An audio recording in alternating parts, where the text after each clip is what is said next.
दोस्तों बात करें यहाँ पे जो वीवो रहती है उसके जनरली हमें फोन थोड़े से महंगे लगते हैं और हमें लगता है कि अच्छा प्रोसेसर यहाँ पे डिलीवर नहीं कर सकते, लेकिन यहाँ पे लग रहा है कहानी बदल दी है वीवो के T1 5G के साथ, क्योंकि इस बार लग रहा है कि जो नई T सीरीज लेके आए हैं इस बार इनका शायद प्रॉमिस ही है कि एक अच्छी स्पेसिफिकेशन एक अच्छे रेट के अंदर प्रोवाइड करे, यानी कि बेटर लेटेस्ट प्रोसेसर दे, तो वो यहाँ पे शायद चीजें बदल सकता है। और देखा तो यहाँ पे T1 5G को यहाँ पे कुछ समय मैंने यहाँ पे यूज किया है, फुल एंड फाइनल रिव्यू करने वाले हैं और ऐसे नहीं कि सिर्फ आपको प्रोज बताएंगे, कॉन्स वगैरह सब कुछ बताएंगे। वीडियो को पूरा एंड तक देखना, सब कुछ समझ में आने वाला है और काफी मजा आने वाला है। पसंद आए तो लाइक करो, चैनल को यहाँ पे सब्सक्राइब करो। तो सबसे पहले बात करने वाला हूँ वीवो T1 5G कीमतों के बारे में। देखो T1 सीरीज में जो 128 वाला मॉडल लॉन्च किया वो क्या है 15990 का, जिसकी जो रैम स्टोरेज होती है वो होती है 4GB रैम 128GB स्टोरेज। ऐसी 6128 यहाँ पे आपको देखने को मिलता है 16990 का, और जो 19990 में आपको देखने को मिलता है 8128GB वाला वर्जन। जी हाँ, देखा जाए तो कीमतें काफी सही है और यहाँ पे देखा जाए तो डिस्काउंट देखने को मिलता है, HDFC को ऑफर देखने को मिलता है जिससे 1000 रुपए का डिस्काउंट, और उस केस में तो यार ये काफी सही चीज हो जाती है। अब one of the key reason इसके पीछे जाने का ये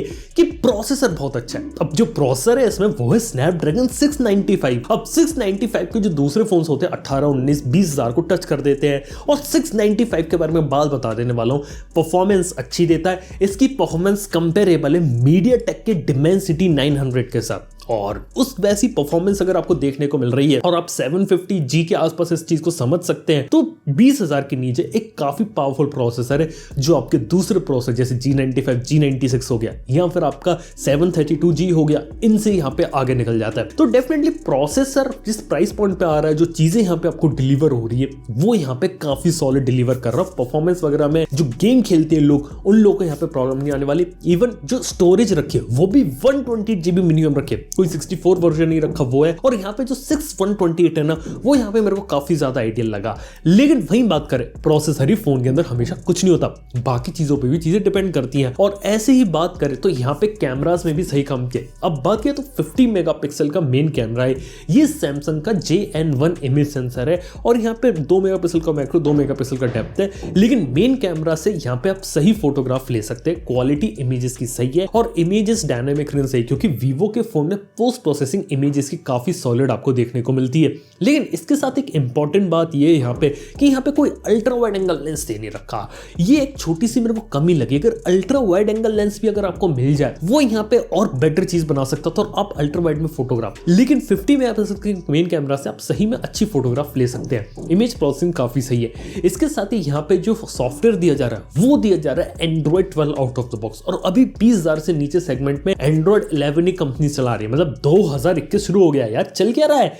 2021 में भी अभी भी काफी सारे कंपनी Android 11 के साथ फोन लॉन्च कर रही है, लेकिन यहाँ पे इन्होंने अच्छा काम करते हुए Android 12 दिया है आउट ऑफ द बॉक्स। और Vivo का जो फन टच OS है वो भी काफी ज्यादा सिंप्लीफाइड, काफी ज्यादा इंप्रूव हुआ है, और उसको अगर कोई यूज करना चाहता है डेली ड्राइवर के साथ बिल्कुल कर सकता है। हाँ, कुछ ब्लोटवेयर है इसमें, ये बात मैं मानता हूँ। हॉट एप्स, हॉट गेम्स आती है, उन सब चीजों को डिसेबल करना पड़ेगा, बिल्ट इन एप्स थोड़ी बहुत डिसेबल करनी पड़ेगी क्लीन एक्सपीरियंस लेने के लिए, लेकिन एक ऐसा एक्सपीरियंस लिया जा सकता है जिसको यहाँ पे आप अच्छे तरीके से यहाँ पे यूज कर सकते हैं। तो Android 12 के साथ एक काफी सॉलिड चीज है, जिसे अब देखते हैं कि आगे चल के Vivo वाले इसमें अगर अपडेट भी अगर जल्दी प्रोवाइड करें तो वो बहुत अच्छी चीज होगी। लेकिन देख के काफी अच्छा लगा जब बाकी सारी कंपनीज Android 11 पे स्टिक है, यहाँ पे लोग Android 12 लेके आ गए 20,000 से नीचे। काफी सॉलिड चीज है, क्योंकि अभी भी 20,000 के ऊपर के फोन्स Android 11 के साथ यहाँ पे लॉन्च हो रहे हैं। लेकिन वही बात करें ओवरऑल इसके डिस्प्ले के बारे में, तो यहाँ पे मिक्स चीज है। देखो, सबसे पहली बात 2021 में ये नॉच दे रहे हैं, ड्रॉप नॉच। अब होल पंच का जमाना है, ऊपर से इसमें AMOLED स्क्रीन देखने को नहीं मिल रही। ये 120 हर्ट्ज के IPS LCD डिस्प्ले के साथ आता है, 240 हर्ट्ज का टच रिस्पॉन्स है। डिस्प्ले की क्वालिटी वगैरह तो यहाँ पे ठीक है, लेकिन मेरे हिसाब से इस रेंज में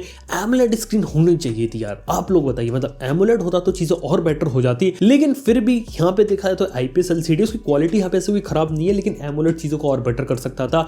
खास तौर पे 120 हर्ट्ज का रिफ्रेश है, 240 हर्ट्ज का टच रिस्पॉन्स है। वहां पे बात है कि जो गेमर्स होते हैं ना, उनको ये चीज यहाँ पे थोड़ी बेनिफिशियल लगेगी, तो शायद ये लोग थोड़ा यहाँ पे गेमिंग को टारगेट करने की यहाँ पे कोशिश करें। इसके साथ ही बात करें तो जो वेट है फोन का और जो लाइटनेस है, थिकनेस है, वो सही है। यानी कि सबसे पहले तो डिस्प्ले की जो प्रोटेक्शन है वो बता देता हूँ। आगे की तरफ ये पांडा ग्लास दे रखा है, गॉर्निंग गोरिल्ला ग्लास नहीं है।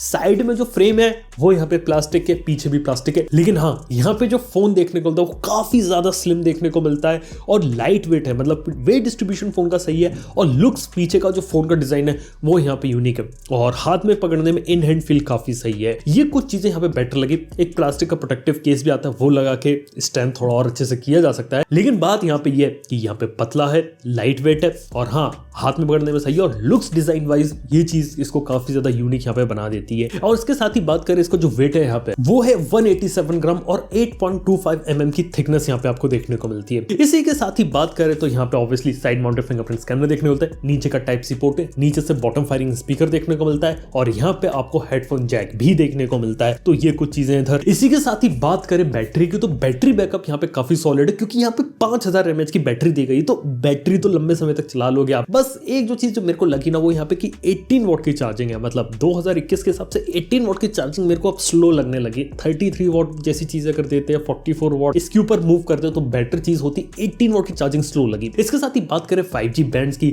तो यहाँ पे सिर्फ 2 5G बैंड है, N77 और N78। अब मैं आप लोगों को पहले बता चुका अपने पुराने वीडियो में कि N78 5G बैंड इंडिया में आने वाला है, उसका रोल आउट इंडिया में होगा, N78 वाले 5G फोन कंपैटिबल होंगे। लेकिन अकेले N77 N78 वाले जो बैंड्स होते हैं ये जब रोल आउट होंगे तब अच्छे से चलेंगे, वो सब चीजें रहेंगी। लेकिन अगर ज्यादा बैंड होते तो बेटर कनेक्टिविटी फ्यूचर में गारंटीड होती। अभी भी चल जाएगा 5G क्योंकि अभी कंफर्मेशन आ गया N78 का, जियो के खुद 5G फोन में खुद N78 बैंड आने वाला है, तो वो चीज नहीं है। लेकिन अगर और भी ज्यादा बेटर बैंड होते तो 5G कनेक्टिविटी और बेटर हो सकती थी। तो ये एक चीज लगी कि जहां पे थोड़ी बहुत कॉस्ट कटिंग की है।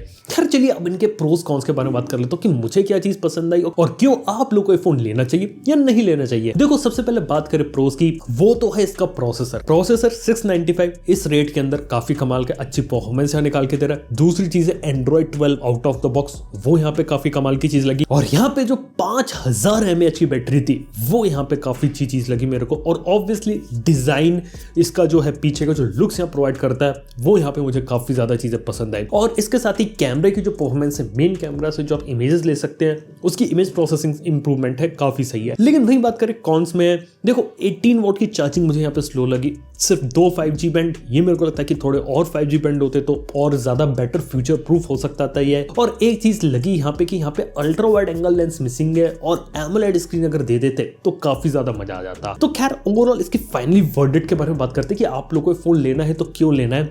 देखो अगर आपकी रिक्वायरमेंट एक ऐसा फोन लेने की जो स्लिम हो, लुक्स डिजाइन जिसके अच्छे हो, बैटरी अच्छी दे, कैमरा अच्छा दे, परफॉर्मेंस अच्छी हो, ये रिक्वायरमेंट है तो फोन आपके लिए हो जाता है। अगर इसके अंदर एमोलेड स्क्रीन डाल देते या फिर अल्ट्रा वाइड एंगल कैमरा डाल देते, 5G के बैंड कर देते तो ये ऑलराउंडर पैकेज हो जाता फिर तो ये। लेकिन फिर भी इस रेंज में इस टाइप का फोन वीवो से हमने एक्सपेक्ट नहीं किया था। तो लग रहा है कि जो वीवो वाले वो T1 सीरीज को थोड़ा टर्बो बना के पेश कर रहे हैं और यहाँ पे 20,000 से नीचे अगर कुछ पावरफुल फोन देखने को मिल रहे हैं, ये काफी अच्छी चीज है। हालांकि मेरा आप लोगों से एक सवाल है, आप लोगों को वीवो का T1 5G यहाँ पे कैसा लगा, ये बात आप मुझे नीचे कमेंट बता सकते हैं। वीडियो अगर आप लोगों को पसंद आए लाइक करो, चैनल को सब्सक्राइब करो। यहाँ पे थैंक यू वीडियो देखने के लिए। मैं नेक्स्ट मिनट में गुड बाय।